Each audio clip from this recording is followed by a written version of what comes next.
Let me start with a question that might sting a little. What if the greatest danger to your faith is loving the right things in the wrong way? Because that's the tragedy Jesus kept confronting. People who loved God's law so fiercely, they forgot God's heart. Imagine a father building a fence around his home, not to trap his children, but to protect them. The fence isn't the point, the children are. That was the law, a gift, a guardrail, a melody teaching humanity how to dance without falling off the cliff. It protected widows, defended orphans, welcomed strangers, heard those that were voiceless. The law was a bridge, but slowly, quietly, respectably, the bridge became a wall. People stopped asking, how can this command help me love better? And started asking, how can this command prove I'm better? And the moment the rule became the goal, the person became the obstacle.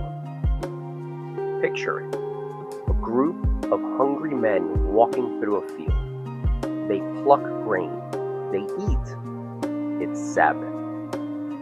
However, instead of seeing hunger, the Pharisees see a violation. Instead of seeing men, they see infractions. The Sabbath, meant to be a gift, became a weapon. The law, meant to guide people towards God, became the reason no one would come near him.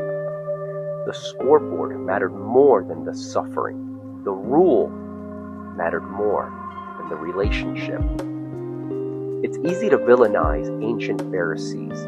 However, it's harder to admit there's a little Pharisee in each one of us.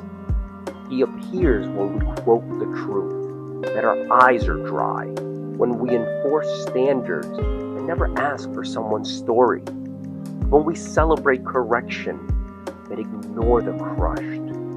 We can become experts in doctrine, yet novices in compassion. We can defend God's holiness while misrepresenting his heartbeat. And here's the divine irony. The laws they memorized, the verses they underlined, the scrolls they kissed, all pointed to one person. And when he stood in front of them, they missed him, because they loved their interpretation more than the incarnate word. And God showed up with a pulse. Jesus revealed the destination. He touched the unclean. He ate with sinners.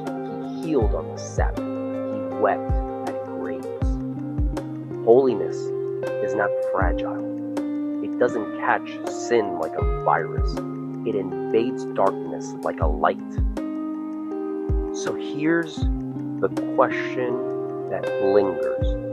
When you encounter people, do they feel judged or embraced? Do they experience a courtroom or a hospital?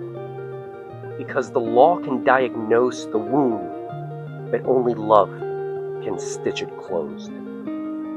We were never sent to be spiritual compliance department. Rather, we were sent to be a field hospital for the broken. And every time we choose compassion over comparison, mercy over measurement, relationship over reputation, the heart of the law starts beating again. And when the heart beats, people live.